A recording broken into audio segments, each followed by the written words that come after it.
Ассалаумағалейкум қазақ елі.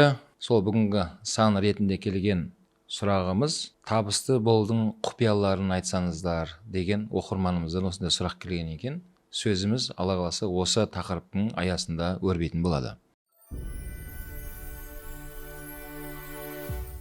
Табысымды көбейтейін, берекетін арттырайын деген осындай сұрақ әрқайсымыздың көңілімізде жүруі тиіс негізінде.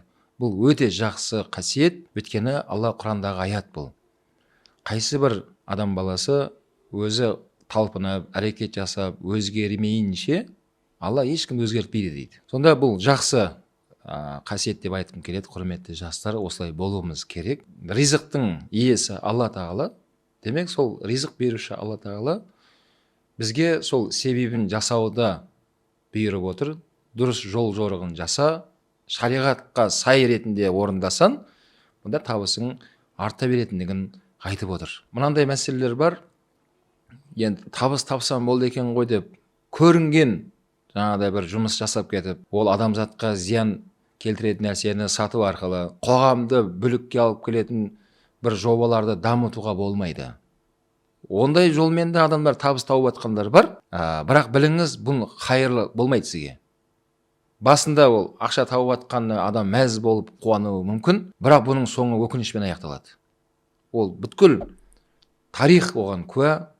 Міне шариғат осылай айтты ма, қияметке дейін осындай қағида орнығып тұра береді. Сол үшін бұл табыс деген жаңа айтқандай табу керек, бірақ ең бірінші шарты, құрметті жастар, адал табысқа ұмтылу керек. Ешкім ақысын жемейтін, ешкімді алдамайтын, арбамайтын, адам баласына қоғамға пайдалы келетін, пайдасы тигізетін сондай жобаны дамытыңыз. Ол басында кішкентай болуы мүмкін, бірақ ол жүре-жүре Алла оның берекетін бергеннен кейін ол көбейе бастайды, үлкейе бастайды.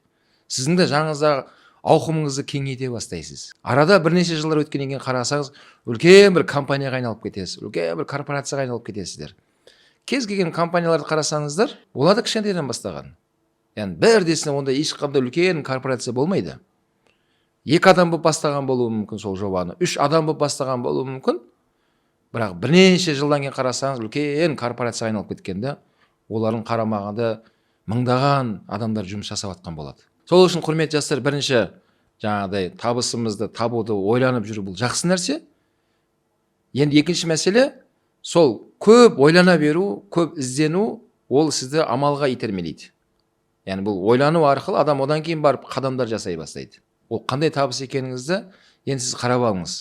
Ол айтқым келгені, екінші мәселе, өзіңіздің ұнайтын, соны жасасаңыз, өзіңіз көңіліңіз көтеріліп бір демалатын жоба болу керек. Өкінішке орай кей жағдайларда өзгелердің жеткен жетістігін көріп аламыз да, мен де сондай темамен айналысамын деп кірісіп кетеміз. Астындағы теуіп жүрген мәшесін сатып ақшасын салып жібереді. Бірақ оның қыр-сырын білмейді.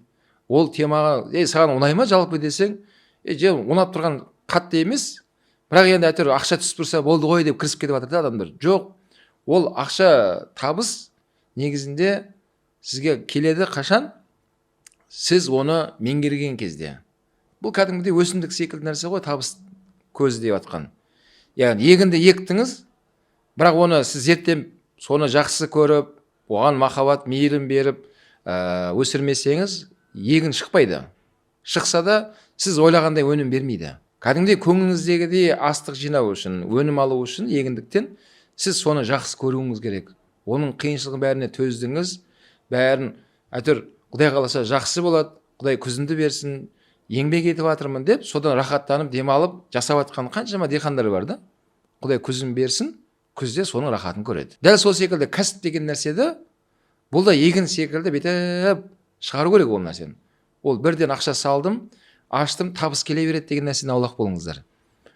Сөйтеді да, ол өзінің жақсы көретін саласы болмағаннан кейін, анерде ақша күйіп кетті, басқа салаға тағы да қарызданып, екінші бір темаға кіруі мүмкін да.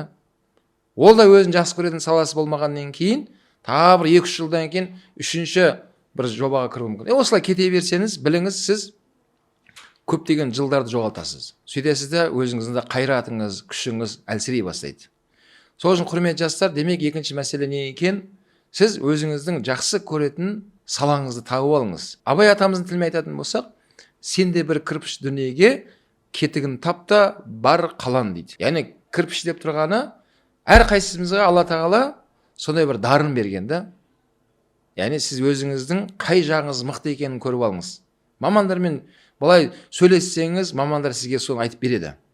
Сіздің қай тұсыңыз мықты? Сіздің мына миыңыздың оң жағыңыз мықты ма? Жоқ, сол жағыңызда мықты ма? Сол мықтыны анықтап алу керек. Соған қарап салаңызды таңдау керек. Кейін сол таңдаған салаңыз жақсы көретін болғаннан кейін қиыншылық сәттерге сіз жолыққан кезде сіз ол саланы тастап кетпейсіз. Өйткені сіз біліп тұрсыз, ондай қиыншылықтан өту арқылы бұл жол соң жағы сіздің көздеп тұрған үлкен мол табысқа кенелетініңізді біліп тұрсыз. Жалпы мына Европа дамыған мемлекеттерді бүйтіп зерттеп бүйтіп қарап отырмын. Ол кісілердің түсініктері сәл басқашалау екен бізге қарағанда. Бізде осы табыс көзін біз аймен есептейміз. Яғни бір жобаны алып көреміз де, бір ай еңбек етем, маған қанша табыс келеді, немесе жалақысы қанша деп соны есептеп тұрамыз. Егер бір айдың ішінде ол табыс біздің жаңағыдай көңілімізден шықпай, бір ойдағыдай болмаса, біз үшін ол дұрыс жоба емес, ол дұрыс мамандық емес деймізді, тастаймызды, келесі бір жобаға кетіп жатамыз. Бірақ мына Америка, Европа мемлекеттерін қарасақ, ол жақтағы жалпы халық аймен емес жылмен есептейді екен. Жылмен. Бұл деген сөз, біз жылмен есептеген кезде, жылда қарасаңыз сізге табыс алып келеді. Кез келген жоба алып келеді. Өйткені сол бір жылдың ішінде, бірақ ішінде бірнеше ай мүмкін сіз минусқа жұмыс істеген кездеріңіз де болуы мүмкін. Табыс алып келу былай тұрсын, сіз төмен минусқа кетіп қаласыз. Бірақ жыл соңына дейін, жоқ, Құдай қаласа мен көріп тұрмын, алып шығамын деген ниетпен, сіз сондай өзіңіздің күшіңізге сенгеннен кейін, Алла тағала өз тәуекел еткеннен кейін, сіз алып шығасыз ол нәрсені. Сонда айттым келгені, біз жылмен есептейтін болсақ, онда кез келген жобадан табыс көзі түсетіндігін сіз көре аласыз. Яғни мына жобамен айналыссам, бір жылда маған қанша табыс алып келеді деп былай көрсеңіз, бәрі көрініп тұрады екен да. Бұл екінші мәселе. Үшінші мәселе, құрметті жастар, бұл табысымыздың мынау келіп тұру баракаты, келетін жолы, бұл өзге адамдарға қажетінде бола білу. Яғни сіздің табысыңыздың берекет кіруді қаласаңыз, қоғамдағы адамдардың қажеттілігін өтеумен барынша айналысуға тырысыңыз. Өзгелерге көмектесу арқылы, қайырымдылық жасау арқылы, өзгелермен бөлісу арқылы, сол арқылы сіздің табысыңызға баракат келе береді. Біреулердің, ой, ата-анаңа рахмет, сендей перзентті тәрбиелеп шығарғанда, ой, 1000 жаса, жолың ашық болсын, ісің бола берсін деп адамдардың батасын алуға, осындай дұғасын алуға жұмыс жасаңыз. Адамдардың осындай жақсы тілек, рахмет дұғалары сөзсіз сіздің табысыңызды артырады, қажетіңізді өтеп қояды. Бұған дәлел, бұны Пайғамбар саллаллаху хадисінде айтады, кім өзгелердің қажетін өтеуге көмектессе дейді, Алла тағала сенің қажетіңді өтеп қояды дейді. Демек сізге не қажет екенін Алла біледі. Яғни сізге табысыңызды көтере алмайсыз, табысыңызды молатай алмайсыз. Алла оны көріп тұр, Алла оны естіп тұр, Алла оны біліп тұр. Сөйттіңізді жаңағыда ниетпен болу керек бірақ. Жаңа хадистің аясындағы өзгелердің қажетін өтесең, Алла сенің қажетіңді өтейді ғой, сол үшін, Алланы разылау үшін деген ниетпен болса ғана сізге баракат келеді. Немесе бұның екінші жағы бар, адамдарға көрініп қалу үшін, адамдар сізді мақтау үшін, оны рия деп айтылады, ондаймен айналыспаңыз. Оған баракат келмейді, онда бәлекет келеді. Яғни адамдарға көрініп, алғыс айтып, сондай, ой, мына кісі керемет кісі екен, адамдар қашан қарасаң ақ көңіл жігіт екен, көмектеседі жүреді деген адамдар айтсын деген нәрсе болса, сіздің табысыңызды түсіріп тастайды, қосылмайды, баракат қашады ондай жерден. Оны рия араласып кетті деп айтылады. Яғни бұл рия шариғатта үлкен күнә болып есептелінеді. Демек, үшінші жолы, құрметті жастар, не екен? Біз тауып атқан табысымыздың, шама шарқымыз келгенше бір бөлігін, немесе бірнеше бөлігін жаңағыда қайырымдылық жасау арқылы, өзгелерге де көмектесу арқылы сіз оны еселеп өзіңізге қайтарып тұрасыз. Өйткені шариғатымыз айтады, мынау шариғат деп атқанымыз Құран, пайғамбардың сүннет хадисінде айтылады. Біреуге бір берсең, ол өзіңе 10 есе болып қайтып тұрады дейді. Яғни өзімізге 10 есе болып қайтады екен. 10 есе болып, әрмен қарай тағы көбейе береді дейді ол нәрсе. Бірақ Алла Құранда айтады, бірақ сендер өзгелерге бергізбеу үшін шайтан сендерді қорқытады дейді. Өзіңе қажет болып тұр ғой, дұрыс қой, өзіңді реттеп алсайшы, қазір өзің қиналып қаласың ғой, ондай ғой, мұндай ғой деп сендерді қорқытады дейді Алла айтады. Бірақ Алла айтады, сен ол шайтанды тыңдама дейді. Сен өзгеге көмектесу арқылы Алла саған көмектеседі дейді. Біз көбінесе көп өмірдегі мынау сәттерді өзіміздің деңгейімізбен есептеп сөйтіп ойланамыз да.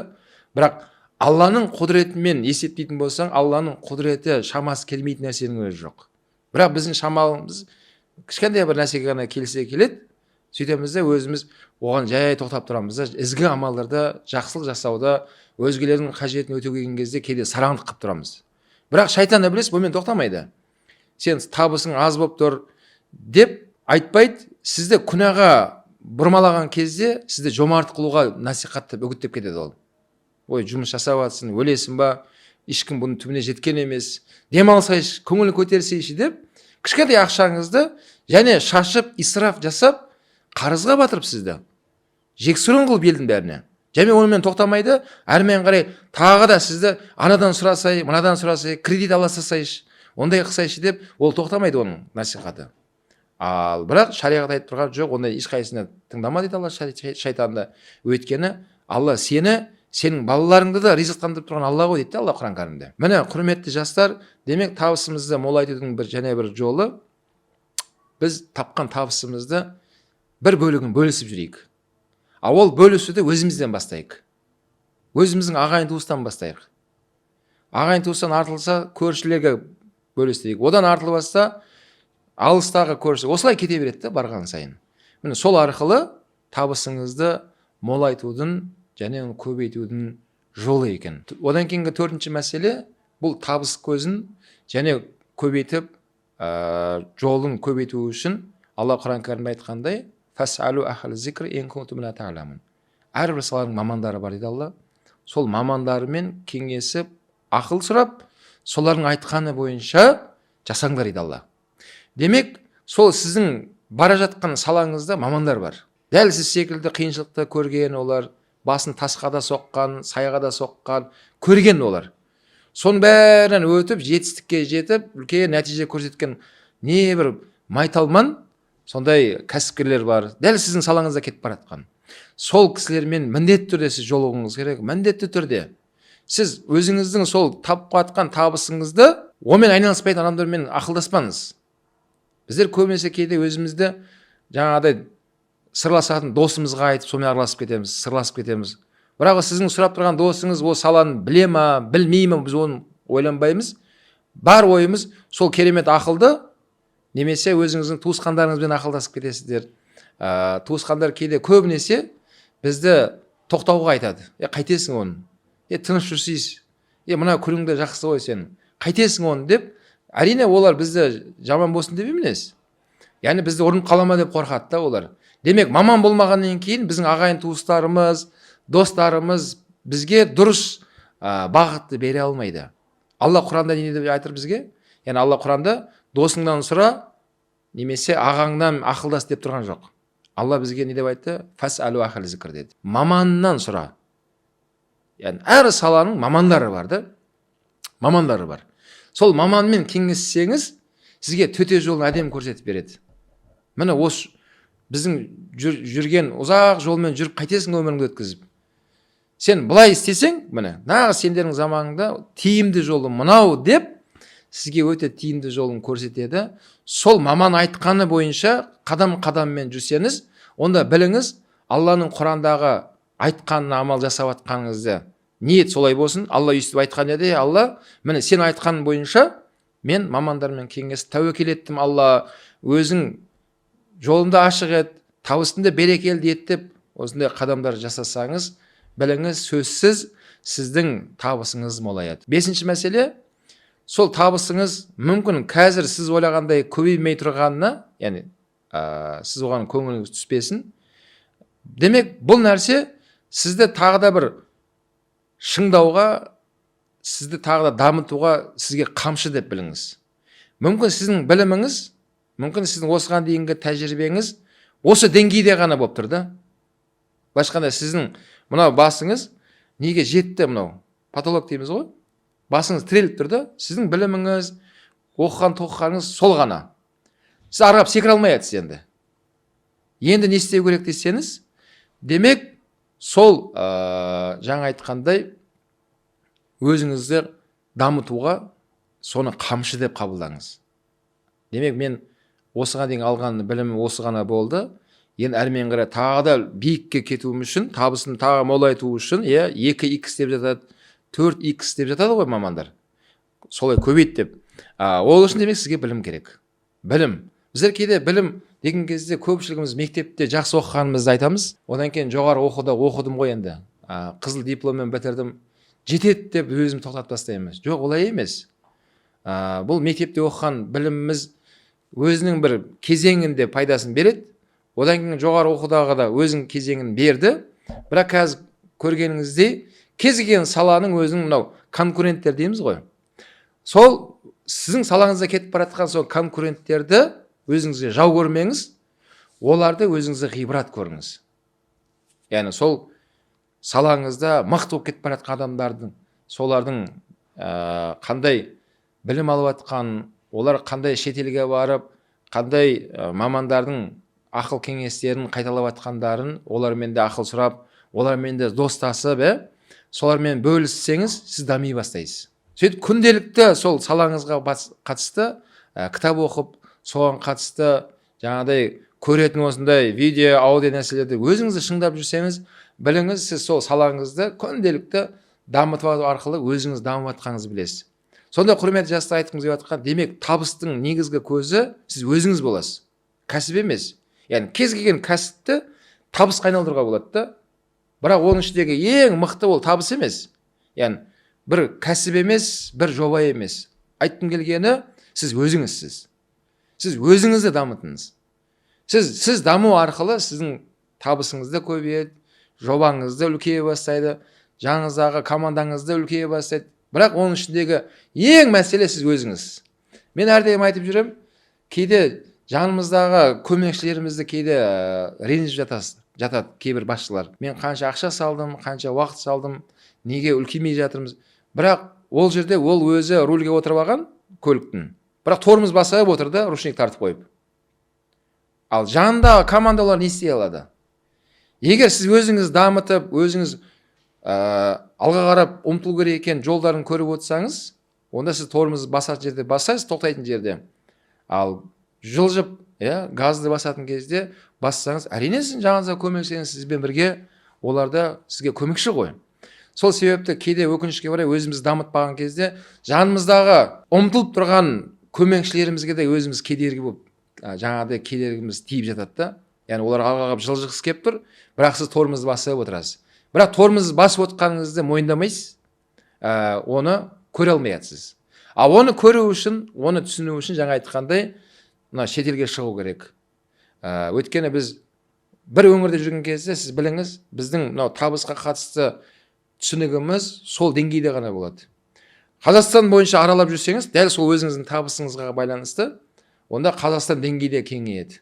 Бірақ дәл сол сіздің салаңызды шетелге шығып тұрсаңыз, әлемді аралап тұрсаңыз, онда біліңіз, сіздің табысыңыздың көзі үлкен әлемдегі деңгейде кеңейеді ол нәрсе. Міне осындай бірнеше басқыштары бар, құрметті жастар.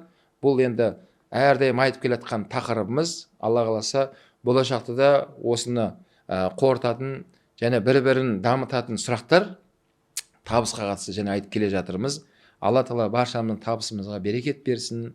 Сол табысымызды және дұрыс жолмен тауып, дұрыс жолға жұмсауды елге, халыққа, ағайын туысқа пайдамыз тиетін осындай берекелді табыс болуын Алла баршамызға нәсіп етсін.